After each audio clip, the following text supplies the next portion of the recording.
secara muktamad oleh orang-orang Arab ataupun oleh sejarawan Arab, ya. Tetapi daripada Adnan sampai kepada Nabi Ismail dan Nabi Ibrahim AS ini ada beberapa perbezaan pandangan. Maka yang kita tahu silsilahnya sampai kepada Adnan, tapi dari Adnan ni dia akan sampai kepada Nabi Ismail dan Nabi Ibrahim alaihissalam. Maka berhubunglah keturunan Adnan ini dengan Nabi Ismail alaihissalam, anak Nabi Allah Ibrahim alaihissalam. Adalah sekian datuk nenek junjungan kita jadi Raja Hijaz dari semenjak 122 tahun dahulu daripada miladil Masihi, tahun Masihi, sehingga tahun 538 miladil Masihi. Jadi itulah faktanya, ya, itulah faktanya. Maka kalau kita lihat dari sekarang ni, yang tinggal menjadi raja dari keturunan Nabi SAW ni iaitu Raja Jordan. Sebab itulah kalau kita lihat nama dalam bahasa Arab, nama kerajaan Jordan ni adalah Mamlakah Urdun Al-Hashimiyah, ya, maknanya disandarkan kepada Bani Hashim, iaitu yang itu keturunan moyang kepada Nabi kita Sayyidina Muhammad SAW. Maka adapun mengetahui keturunan teratas daripada Adnan telah enggan daripadanya oleh syarak sebagaimana nas-nas keterangan yang ada dalam hadis. Maka keturunan yang terdapat dalam setengah nasab-nasab sehingga kepada Adam adalah tidak diiktimadkan, tidak dapati keterangan yang boleh dipegang kerana dhaif hadisnya. Jadi bab silsilah ni sampai kepada Nabi Ibrahim lah. Yang selepas itu adalah perkara-perkara yang menjadi persisihan pandangan di kalangan para ulama. Maka kita tak perlu menghabiskan masa kita dengan terlibat dalam persisihan itu. Cukup setakat kita tahu bahawa Nabi kita Sayyidina Muhammad SAW ini adalah keturunan Nabi Ismail alaihissalam, yang mana merupakan putera kepada Nabi Ibrahim alaihissalam. Dan Nabi Muhammad SAW ini keturunannya bercantum dengan Bani Israel sampai pada Nabi Ibrahim. Nabi Ibrahim melahirkan dua orang, daripada Nabi Ibrahim lahir dua orang putera, iaitu Nabi Ismail AS dan Nabi Ishaq AS. Daripada Nabi Ishaq inilah datangnya Nabi Yaqub, datangnya Bani Israel, seterusnya kaum Yahudi. Daripada Nabi Ismail, ya, keturunannya berkahwin dengan orang Arab, maka Nabi SAW adalah berketurunan Arab Quraisy. Wallahu alam. Adalah keturunan pihak bondanya, ialah Aminah binti Abdul Wahab bin Abdul Manaf bin Zahrah bin Hakim yang bergelar Kilab.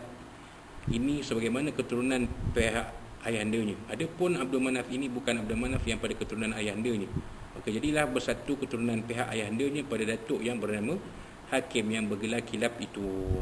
Jadi sebenarnya perkahwinan antara ayahanda dan bunda Nabi SAW ini, Abdullah dan Aminah ini, sebenarnya mereka ini, ya, ada moyang yang satu, iaitu Hakim yang bergelar Kilab itu.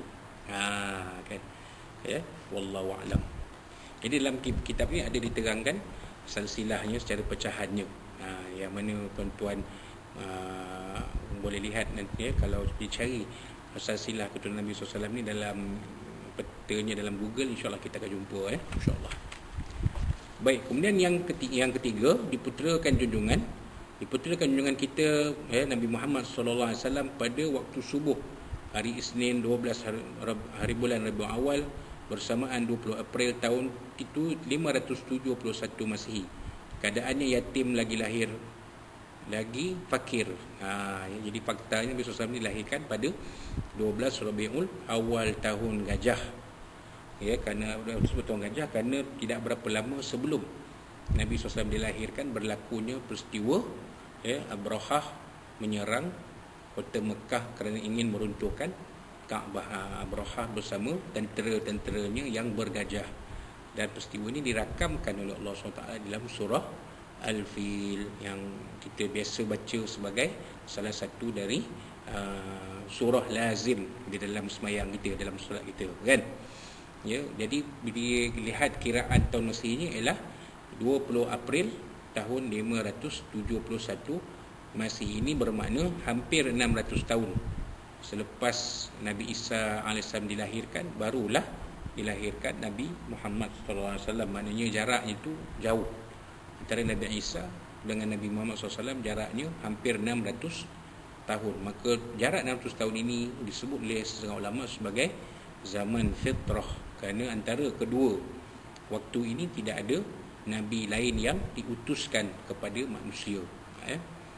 Wallahu a'lam. Keadaan ni yatim lagi fakir.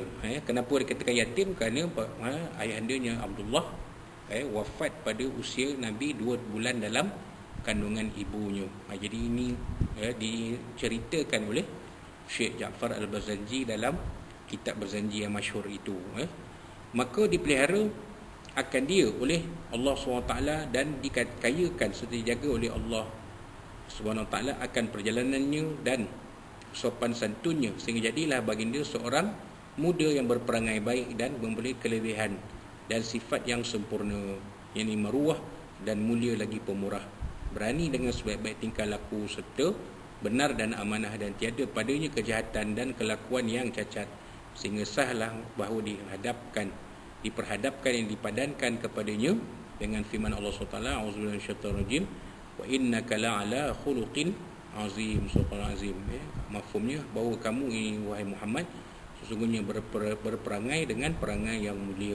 Dan ini Nabi SAW mengaku di dalam beberapa hadis, antaranya Nabi SAW menyebut qad addabani rabbi fa ahsana ta'dibi. Atau kama qala sallallahu alaihi wasallam, Nabi menegaskan bahawa Allah SWT yang mendidik dan memperelokkan akhlak baginda SAW, dan Nabi SAW menyatakan dalam hadis yang lain, innama bu'ithtu liutammima makarimal akhlak, sesungguhnya aku diutuskan untuk menyempurnakan kemuliaan akhlak manusia.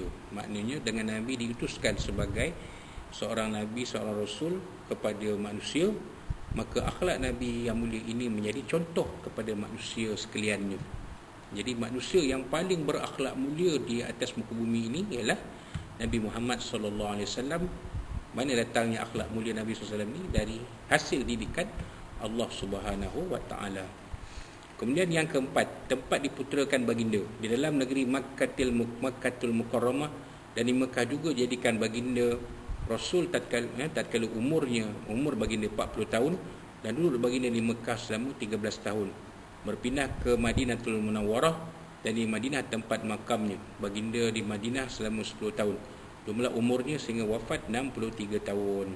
Jadi baginda ni kelahiran kota Makkatul Mukarramah dan wafat di kota Madinatul Munawwarah.